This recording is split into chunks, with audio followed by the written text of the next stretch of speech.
রাসূলুল্লাহ ফরমাইলেন এই তিন ধরনের মানুষের যে সময় আল্লাহ দরবারে দোয়া করবা আল্লাহ তাদের দোয়ারে কোনো সময় ঘুরাই দিতা না। কয় গুলো মানুষ? তিন গুলো মানুষ। এক নম্বর হইলা দাওয়াতুল মাজলুম।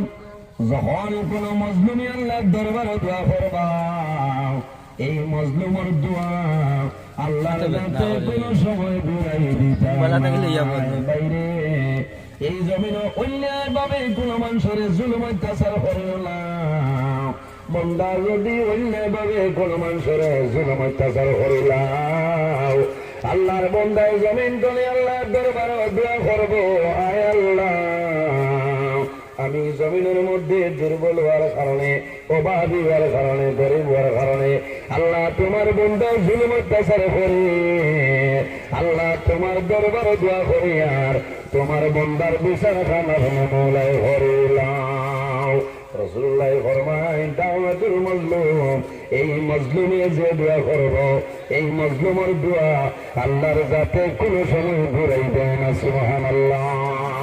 ইয়া রাসূলুল্লাহ দুই নম্বরে কোন মানুষ হইলাও আমার নবী ফরমায় ওয়াদাওয়াতুল মুসাফির যখন কোন মুসাফির আল্লাহর দরবারে দোয়া করবা এই মুসাফিরের দোয়া আল্লাহর যাতে কোনো সময় ঘুরাই দেয় না। সুবহানাল্লাহ।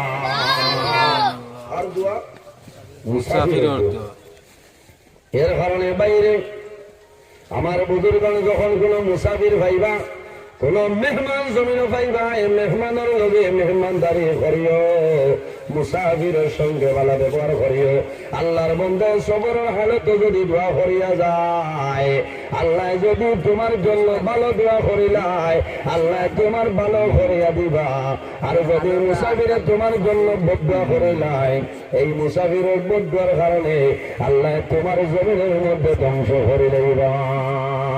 ইয়া রাসূলুল্লাহ তিন নম্বরে কোন মানুষের দোয়া কবুল হইলাও আমার নবী ফরমায় ওয়াদাওয়াতুল ওয়ালিদি আলা ওয়ালাদিহি আওলাদের জন্য মা বাবা যে দোয়া করে এই মা বাবার দোয়া আল্লাহর যাতে কোন সময় জমিনে ঘুরাই দেয় না। ও যুব সমাজ ভাইয়াইল অনেকর মা জমিন আছে অনেকর মা নাই অনেকর বাবা জমিন আছে অনেকর বাবা জমিন নাই। আমাদের দায়িত্ব হইল যাদের মা বাবা জমিন আছে মা বাবার খেদমত করতাম মা বাবার সেবা করতাম। আর যাদের মা বাবা জমিন নাই মা বাবার জন্য ইসালে মাহফিল করতাম মা বাবার জন্য সবকা খয়রাত করতাম মা বাবার জন্য দোয়া করতাম জিয়ারত করতাম। আল্লাহ মা বাবার কবর জন্য করে বাগান বানাই দিবা।